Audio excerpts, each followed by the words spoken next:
You're my favorite colleague. Oh, thanks, Mark. Next to Jason and Caroline and PJ. Since the recent trade, which sent Gordon Giricek to Philadelphia in exchange for the Sixers' Kyle Korver, the Jazz were 2-0 going into last night's game against the Trailblazers in Portland. Third quarter, Jazz up 3. D. Will wants 3 more. He's going to pop up. Splish splash. Things looking good for the Jazz, but you gots to box out. Blazers' LaMarcus Aldridge misses, but Joel Przybilla is there. Offensive board and the putback with authority. Then it's Przybilla again. Not wanting calluses on both hands, he'll just flush it down with one instead. Second chance points killed the Jazz late, and so did this man, Martell Webster. Who?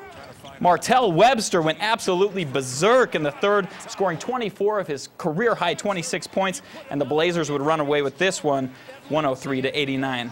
In case you missed it last night, the SUU men squared off against Summit Conference powerhouse IUPUI. The T-Birds looking to extend that winning streak. It's Nuruddin Adepojo from somewhere in between Nairobi and Lagos. Nice stroke. Then it's Davis Baker. The nice inside pass to Tate Sorensen. He'll do the rest. Could the T-Birds be looking at 2 in a row at home in 1 week? Not if the Jags had anything to say about it. Off the miss, the ball's going to work its way into the hands of George Hill. He hits and the foul. It was that kind of night for IUPUI as they remain the team to beat in the Summit Conference. They take this one 78-61. Other teams in action yesterday, the Running Utes opened conference play by defeating the Air Force Academy 58-36. At the Huntsman Center, point guard Johnny Bryant led the Utes with a season high of 22 points.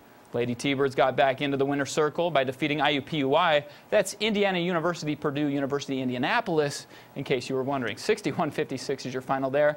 And one local high school scored a report. The Lady Tigers of Hurricane traveled just about an hour and a half southwest of Las Vegas and knocked off Pahrump High School 53-37 behind 20 points from last week's KCSG Athlete of the Week, Megan Clyde. Way to go, Lady Tigers. This afternoon's AFC wildcard matchup had the San Diego Chargers hosting the Tennessee Titans in a soggy Qualcomm Stadium, where I was told Cameron Chow was in attendance. Cam, I hope you brought the rain poncho. Oh, that's right. He's probably somewhere in the luxury box hiding out. Things not looking good for the Titans early as quarterback Vince Young is taken down hard by lineman Igor Olshansky. He looks like he's in pain. Look as his head slams. He would remain in the game, and turnovers and a missed field goal in the red zone really hurt the Titans, and so did this. Phillip Rivers buying time. He escapes the pocket and hooks up 25 yards to Vincent Jackson. The Bolts score 17 unanswered points after trailing 6-0 at halftime. And check out this next sequence as LT goes airborne on 4th and goal. Did he get there? He did right there. 17-6 is your final as the Chargers win. Eli Manning looking for his first career postseason victory, and of course, Chucky. What a job John Gruden did, leading his team to a division title. Bucks strike first when Ernest Graham rumbles in from 1 yard deep. You know what that means. Pretend cannonballs coming out of a pretend pirate ship. Then it's the Giants in the red zone. Manning dumps off the middle screen to Brandon Jacobs, who scores from 5 yards deep. And, whoa, Brandon, calm down, buddy. Calm down. Then it's Jacobs refusing to calm down. He takes it off tackle 8 yards and says, Tiki who? Rondé who? The G-Men getting it done once again on the road. They win 24-14 and will face the Dallas Cowboys next week. We go north of the border for tonight's play of the day, where Jamario Moon is cleared for takeoff. Woo! Look at that, Jamario getting up as he contorts the body. Mark, how are we doing tonight? Fantastic, Jason. Even though the sports department here has been in overdrive to get all these highlights and scores in, as Larry the Cable Guy would say, we got her did. We begin at Burns, where it seems to have become somewhat of a trend, starters tossing T-shirts into the stands, that is. First quarter action, it's Dan Stock. He's stocking his assist shelf as he finds Casey Winters for the nice up and under. Winters double-doubling on the night with 20 points and 14 boards. Then it's the Eagles. They call on Agent Zero. That's Lewis Hamilton with a beautiful spin move, and he finishes. CSULA, too much for the Rebels tonight, as they couldn't seem to contain this man. Dejan Prejean, the lefty, spots up, tishes the tray. He would tish quite a few more, as he finished with a game-high 28 points. Here it seems like he's telling the coach, keep me in, I'm good.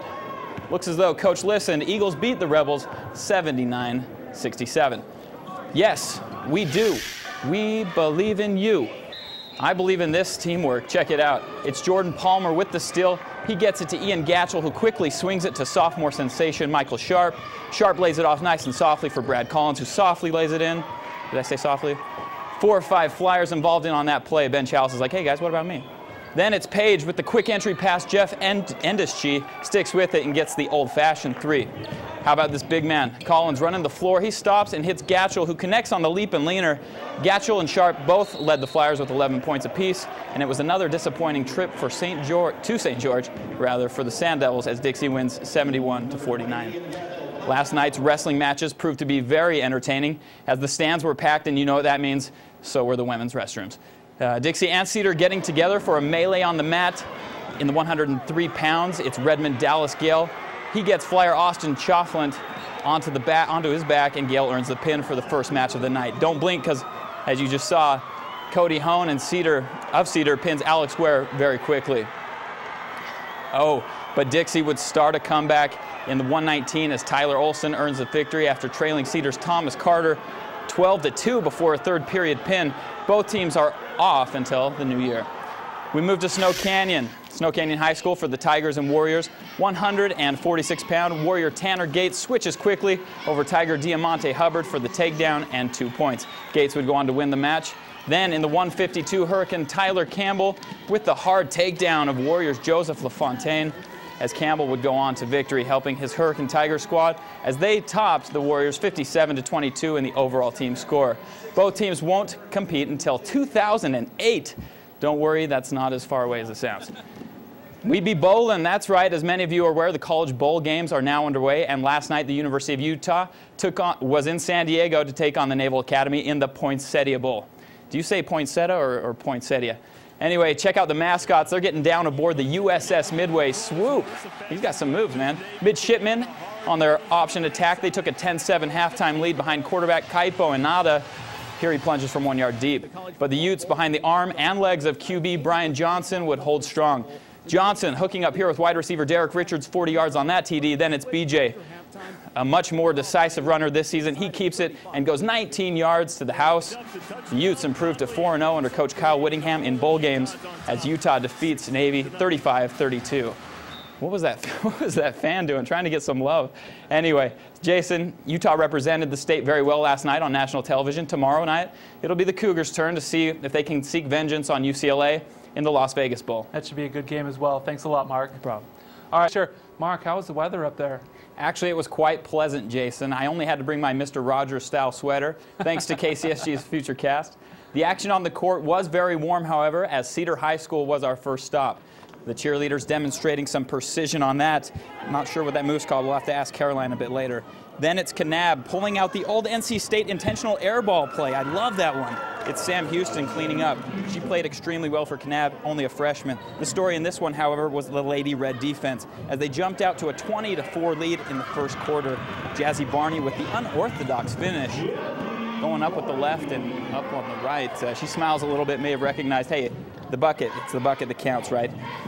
More Lady Red D, Reggie Edwards, the nice look up court to Melissa Hansen. She cuts left, blowing right past the defender and kisses it off the glass for two.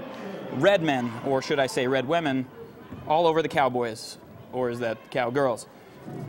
59-29 is your final there. Next stop was Canyon View, where the starters were throwing out T-shirts and the new rock band was throwing down some AC/DC's Thunderstruck. In the first, North Severe working the ball around nicely and finding Melissa Porter for the Bucky. Nice touch off the glass. Then it's Canyon View's Taylor Dancer dancing her way nicely off the screen. She tickles the twine. CV looking good early in this one and throughout. Check out this sequence. The Falcons in transition. It's Dancer going to get the rebound.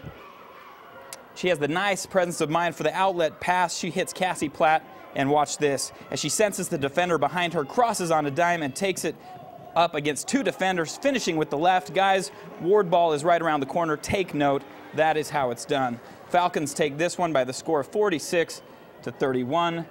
Jason, a good night in Cedar for the girls' high school hoops as both teams winning with ease. Now, I even know what that move is called. That's a basket toss toe touch. I know that, unfortunately.